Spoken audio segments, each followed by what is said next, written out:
¿qué tal? Les habla Ricardo Pieschacón, miembro del equipo diocesano de Emaús de la diócesis de Zipaquirá.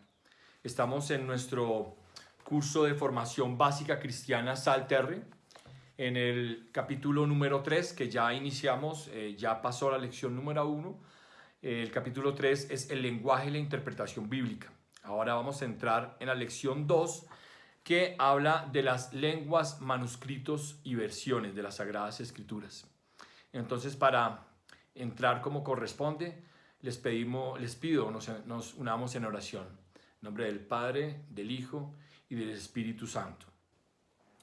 Oh Espíritu Santo, amor del Padre y del Hijo, inspírame siempre lo que debo pensar, lo que debo decir, cómo debo decirlo, lo que debo callar, cómo debo actuar, lo que debo hacer, para la gloria de Dios, bien de las almas y mi propia santificación.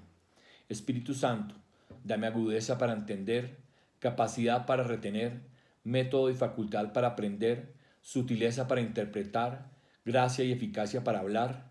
Dame acierto al empezar, dirección al progresar y perfección al acabar. Amén.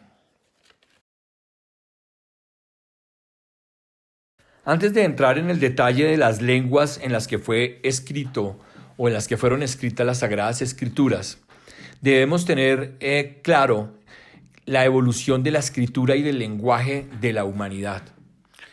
Inicialmente se arranca con un lenguaje, con una comunicación gráfica, los jeroglíficos de los primeros hombres que se comunicaban de esta manera.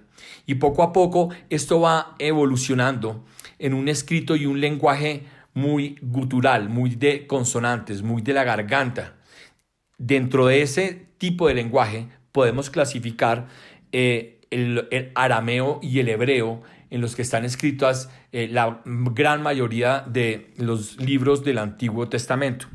Poco a poco esos lenguajes van evolucionando, les insertan unas vocales para poder ser más manejable, y surgen idiomas como el griego.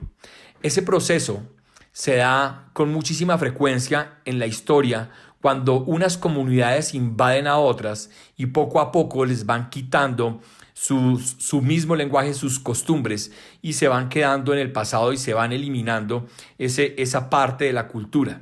Pero la esencia, la historia que se contaba, definitivamente sigue quedando.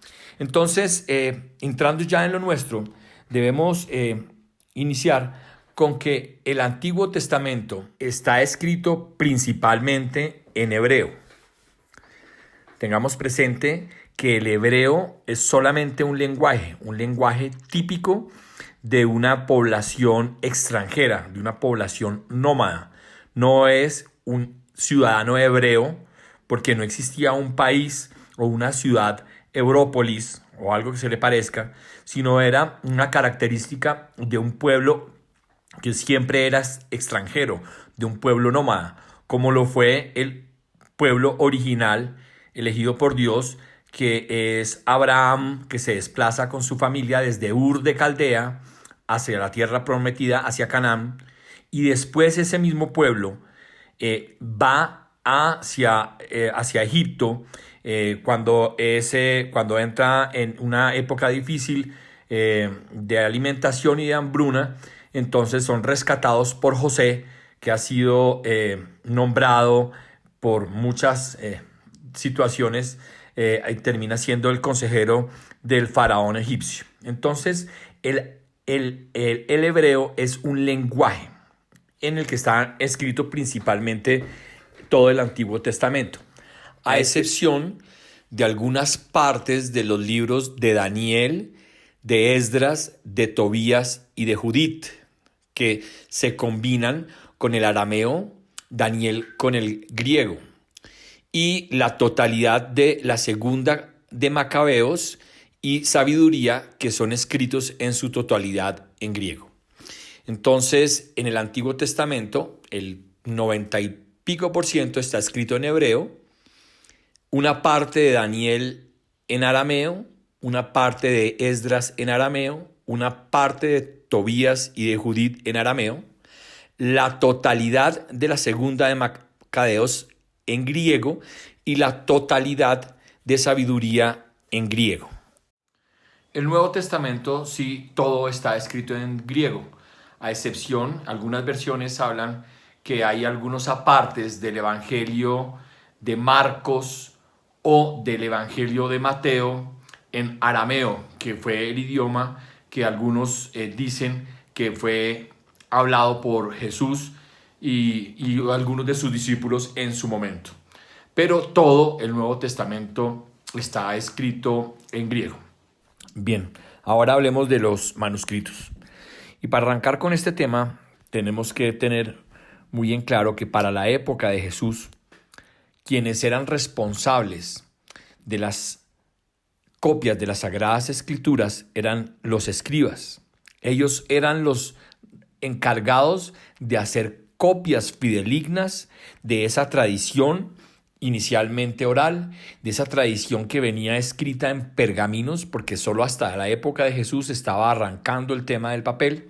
Entonces eran escritos sobre pieles y sobre diferentes superficies en las que se escribían estas tradiciones y estos libros que, en honor a la verdad, se han perdido los originales completos.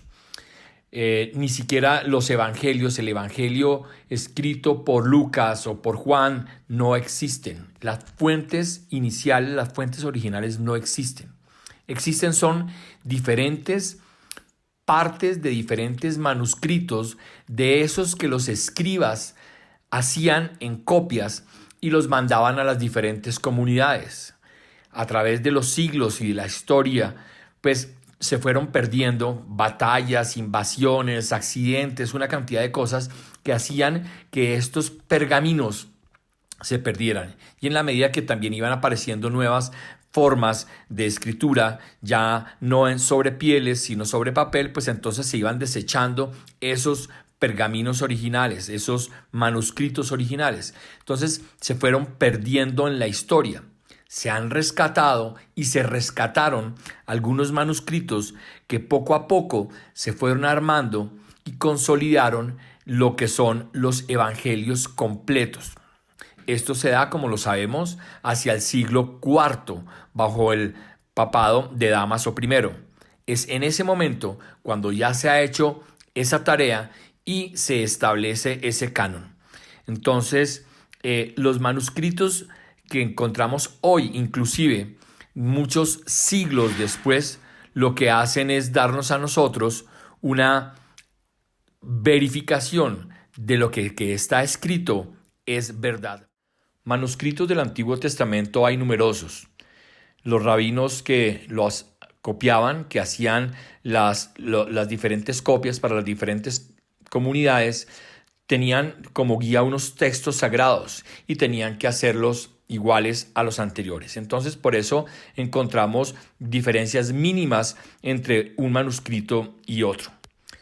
Alrededor del siglo VII y X de nuestra época, surge una tarea de añadir vocales a esos textos hebreos que, como habíamos hablado antes, eran guturales, eran solamente consonantes lo que había. Entonces se les agregan unas vocales en forma de puntos y a eso se les llama masorá o masora. Y a los que lo hacían, los que tenían esa tarea, se les dice los masoretas. De ahí surge la Biblia masorética. Del Nuevo Testamento también tenemos numerosos manuscritos. Entre los más importantes debemos rescatar el famoso manuscrito de Rylands, que fue escrito alrededor del año 130 de nuestra era, es decir, unos 30 años después de la muerte de Juan, y que básicamente tiene el capítulo 18 de su evangelio, del evangelio de Juan. Cuando tenemos varios manuscritos ubicados en una sola parte, podemos hablar de códices. Y tenemos unos muy importantes. Encontramos el manuscrito Vaticano, que se llama así porque figura en la Biblioteca del Vaticano de Roma, y es muy importante porque tenemos una copia casi completa de la Biblia. Los dos testamentos están completos excepto algunos versículos. Tenemos el manuscrito sinaítico y que se llama así porque fue descubierto en el convento de Santa Catalina en el monte de Sinaí. Tenemos el manuscrito alejandrino, que se llama así por haber permanecido en la biblioteca de Alejandría.